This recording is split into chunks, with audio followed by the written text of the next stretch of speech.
नमस्कार दोस्तों, आप सभी का हमारे YouTube चैनल पर हार्दिक स्वागत है। बिहार प्राइमरी टीचर का प्रैक्टिस सेट चल रहा है और आज हम देखेंगे प्रैक्टिस सेट नंबर 13 को। और इस प्रैक्टिस सेट में हम इंडियन नेशनल मूवमेंट यानी कि भारतीय राष्ट्रीय आंदोलन से संबंधित महत्वपूर्ण प्रश्नों पर डिस्कस करेंगे। तो चलिए शुरुआत करते हैं। आज का हमारा पहला प्रश्न है कि महात्मा गांधी दक्षिण अफ्रीका से भारत किस वर्ष में लौटे थे। तो बताइए कि गांधी जी दक्षिण अफ्रीका से भारत किस सन में लौटे थे। तो सही जवाब है ऑप्शन नंबर ए यानी 1915 में। तो गांधी जी 1915 में दक्षिण अफ्रीका से भारत लौटे थे। अगला प्रश्न है कि दक्षिण अफ्रीका के किस रेलवे स्टेशन पर गांधी जी को ट्रेन से फेंका गया था। महत्वपूर्ण प्रश्न है। तो दक्षिण अफ्रीका के वो कौन सा रेलवे स्टेशन है जहां से गांधी जी को ट्रेन से फेंक दिया गया था। तो इस प्रश्न का सही जवाब है ऑप्शन नंबर बी यानी पीटर मारिट्सबर्ग। तो स्टेशन का नाम क्या है, पीटर मारिट्सबर्ग। तो दोस्तों जब गांधी जी दक्षिण अफ्रीका में थे तो उनके साथ एक घटना घटित हुई तो इन्हें नस्ली भेदभाव का सामना करना पड़ा था। एक बार गांधी जी ट्रेन में सफर कर रहे थे और इनके पास फर्स्ट क्लास का टिकट था। इसके बावजूद भी इन्हें जनरल बोगी में बैठाया गया था जिसका गांधी जी ने विरोध किया और उसका परिणाम क्या हुआ कि उन्हें पीटर मारिट्सबर्ग एक रेलवे स्टेशन है वहां पे ट्रेन से फेंक दिया गया था। तो याद रखिएगा इस प्रश्न का सही जवाब होगा ऑप्शन नंबर बी। अगला प्रश्न है कि भारत के स्वतंत्रता आंदोलन के दौरान महात्मा गांधी द्वारा स्थापित साबरमती आश्रम नगर के बाहर स्थित है। तो किस नगर के बाहर स्थित है ये पूछा जा रहा है। तो अहमदाबाद। सही जवाब होगा ऑप्शन नंबर बी अहमदाबाद। तो महात्मा गांधी ने 1915 में अहमदाबाद के कोचरब क्षेत्र में सत्याग्रह आश्रम की स्थापना की थी। अगला प्रश्न है कि महात्मा गांधी ने अहमदाबाद के निकट साबरमती के किनारे एक आश्रम बनाया था, इसे क्या कहा जाता था। तो बताइए इसे क्या कहा जाता था। तो सत्याग्रह आश्रम कहा जाता था। अगला प्रश्न है कि महात्मा गांधी से संबद्ध निम्नलिखित आश्रमों में कौन सबसे पुराना है। तो 4 आश्रम का नाम दिया गया, हमें बताना इनमें से सबसे पुराना कौन सा है। तो फिनिक्स। कौन सा है दोस्तों, फिनिक्स आश्रम दिए गए विकल्पों में से सबसे पुराना है। और महात्मा गांधी ने फिनिक्स में 1904 में एक आश्रम स्थापित किया था और यह कहाँ पे है फिनिक्स। तो दक्षिण अफ्रीका के डरबन में स्थित है। याद रखिएगा दक्षिण अफ्रीका में स्थित है डरबन में। और 1904 में यहाँ पे गांधी जी ने एक आश्रम स्थापित किया था। और फिनिक्स जो आश्रम है महात्मा गांधी द्वारा स्थापित किया गया पहला आश्रम भी है, ये भी याद रखिएगा। आगे है कि गांधी जी ने सेवा धर्म कहाँ अपनाया था। बताइए कि सेवा धर्म गांधी जी ने कहाँ अपनाया था। तो दक्षिण अफ्रीका में ही। कहाँ पे, दक्षिण अफ्रीका। आगे है कि महात्मा गांधी के राजनीतिक गुरु कौन थे। बार बार पूछा जाने वाला प्रश्न है। बताइए कि महात्मा गांधी के राजनीतिक गुरु कौन थे। तो गोपाल कृष्ण गोखले थे। सही जवाब है option number D Gopal Krishna Gokhale. अगला प्रश्न है महात्मा गांधी के अनुसार राजनीति का तात्पर्य था। तो महात्मा गांधी के अनुसार राजनीति का क्या तात्पर्य था। तो जन कल्याण के लिए सक्रियता। सही जवाब होगा ऑप्शन नंबर बी। आगे है कि निम्न में से कौन सा भारत में गांधी जी का प्रथम सत्याग्रह आंदोलन था जिसमें उन्होंने सविनय अवज्ञा का प्रयोग किया। महत्वपूर्ण है, बताइए इस प्रश्न का सही जवाब क्या होगा।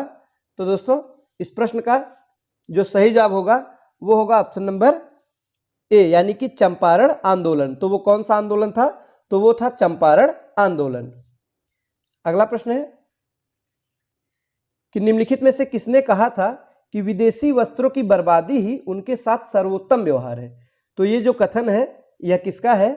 तो यह महात्मा गांधी का कथन है। किसका कथन है, महात्मा गांधी। तो महात्मा गांधी ने ही विदेशी वस्त्रों को नष्ट करने को राष्ट्र के आत्मसम्मान से जोड़ते हुए यह कहा था कि विदेशी वस्त्रों की बर्बादी ही उनके साथ सर्वोत्तम व्यवहार है। आगे है कि महात्मा गांधी के राजनीतिक जीवन की निम्नलिखित घटनाओं का कालक्रम क्या है। तो हमें कालक्रम बताना है। तो आइए देखते हैं। सबसे पहले दिया गया चंपारण, तो 1917 इसका जो डेट होगा वो है 1917। अगला है कि अहमदाबाद मिल हड़ताल, तो यह 1918 में हड़ताल हुआ था। कब हुआ था, 1918 में। तीसरे नंबर पर है खेड़ा, तो 22 मार्च 1918, तो पूरा डेट है 22 मार्च 1918। और अहमदाबाद की अगर बात की जाए तो फरवरी मार्च 2018 में था। और अंतिम में असहयोग आंदोलन, तो 1920 से लेकर 22 तक। कब से कब तक? 20 से लेकर 22 तक। तो आइए देखते हैं सही जवाब क्या होगा। तो इस प्रश्न का सही जवाब होगा ऑप्शन नंबर बी। आगे है कि निम्न में से महात्मा गांधी का भारत में पहला सत्याग्रह कौन सा था? महत्वपूर्ण है। तो महात्मा गांधी का भारत में पहला सत्याग्रह कौन सा था? तो चंपारण था। सही जवाब होगा ऑप्शन नंबर सी, चंपारण। जब गांधी जी दक्षिण अफ्रीका से 1915 में भारत लौटे थे, उसके बाद उन्होंने अपना पहला सफल सत्याग्रह बिहार के चंपारण जिले में 1917 में किया था। कब किया था? 1917 में। चंपारण जो कि बिहार में स्थित है, यहीं पर किया था। और 1917 में चंपारण के एक किसान थे जिनका नाम था राजकुमार शुक्ल। तो क्या नाम था? राजकुमार शुक्ल। उन्होंने गांधी जी से लखनऊ में भेंट की और उन्हें चंपारण आने का न्योता दिया, यानी उन्हें चंपारण बुलाया था। और चंपारण में क्या था दोस्तों कि जो किसान थे उनसे अपनी जमीन पर ही जबरदस्ती 3/20वें भूभाग पर नील की खेती करवाई जाती थी। किसके द्वारा? अंग्रेजों के द्वारा। तो इसका विरोध कर रहे थे, तो इसीलिए गांधी जी को राजकुमार शुक्ला ने बुलाया था। अगला प्रश्न है कि गांधीवादी विचारधारा किनसे प्रभावित रही है? तो बताइए कि गांधीवादी जो विचारधारा है वो किनसे प्रभावित रही है? तो रस्किन से भी प्रभावित रही है, थोरो से भी है और टॉलस्टॉय से भी है। तो यानी कि सही जवाब होगा ऑप्शन नंबर डी, उपर्युक्त सभी। अगला प्रश्न है कि निम्नलिखित सत्याग्रहों में से किसका नेतृत्व महात्मा गांधी ने नहीं किया था? तो बताइए कि दिए गए विकल्पों में से किसका नेतृत्व गांधी जी ने नहीं किया था? तो इस प्रश्न का सही जवाब है ऑप्शन नंबर सी, यानी बारदोली।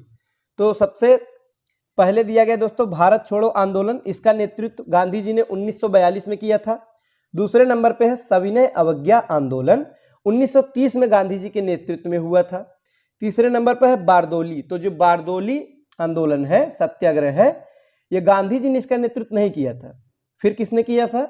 सरदार वल्लभ भाई पटेल ने। याद रखिएगा, बारदोली सत्याग्रह का नेतृत्व किसने किया था? पटेल, यानी कि सरदार वल्लभ भाई पटेल ने किया था। और डी में है खेड़ा, तो गांधी जी ने नेतृत्व किया था। अगला प्रश्न है कि महात्मा गांधी को सर्वप्रथम राष्ट्रपिता किसने कहा था? तो जरूर याद रखिएगा, तो गांधी जी को सबसे पहले राष्ट्रपिता कह के संबोधित किसने किया था? तो इस प्रश्न का सही जवाब क्या होगा? तो सही जवाब होगा ऑप्शन नंबर डी, यानी सुभाष चंद्र बोस ने कहा था। किसने कहा था? सुभाष चंद्र बोस ने गांधी जी को सर्वप्रथम राष्ट्रपिता कह के संबोधित किया था। अगला प्रश्न है कि निम्नलिखित में से किस सत्याग्रह आंदोलन में गांधी जी ने प्रत्यक्ष रूप से भाग नहीं लिया था? तो किस सत्याग्रह आंदोलन में गांधी जी ने प्रत्यक्ष रूप से भाग नहीं लिया था? तो वायकोम सत्याग्रह। सही जवाब होगा ऑप्शन नंबर सी। आगे है कि भारतीय कपड़ा व्यापारी बैंकर कांग्रेसी तथा महात्मा गांधी का निकटतम सहयोगी है, यह उपयुक्त विवरण है। तो यह जो कथन है यह किसका है? तो जमनालाल बजाज का है। सही जवाब होगा option number C, Jamnalal Bajaj. अगला प्रश्न है निम्नलिखित में से किस कारागार को गांधी जी ने मंदिर का नाम दिया था? तो बताइए कि वो कौन सा कारागार है, यानी कि जेल था जिसे गांधी जी ने क्या नाम दिया था? मंदिर की संज्ञा दी थी। तो यरवदा जेल को। सही जवाब है option number B, Yerwada jail, जो कि महाराष्ट्र के पुणे जिले में स्थित है। तो यरवदा जेल को गांधी जी ने 1930 में बंदी के रूप में गांधी जी इस जेल में भेजे गए थे, तो उन्होंने इसे मंदिर की संज्ञा दी थी। अगला प्रश्न है कि भारत की स्वाधीनता के समय महात्मा गांधी, तो डैश करके है, तो पूछा जा रहा है कि महात्मा गांधी कांग्रेस के सदस्य थे, अध्यक्ष थे कि सदस्य नहीं थे, ये हमें बताना है। तो उस समय कांग्रेस के सदस्य नहीं थे। सही जवाब होगा ऑप्शन नंबर बी। तो 1934 में ही गांधी जी ने कांग्रेस से इस्तीफा दे दिया था, उसके बाद से वे कांग्रेस के सदस्य नहीं बने थे।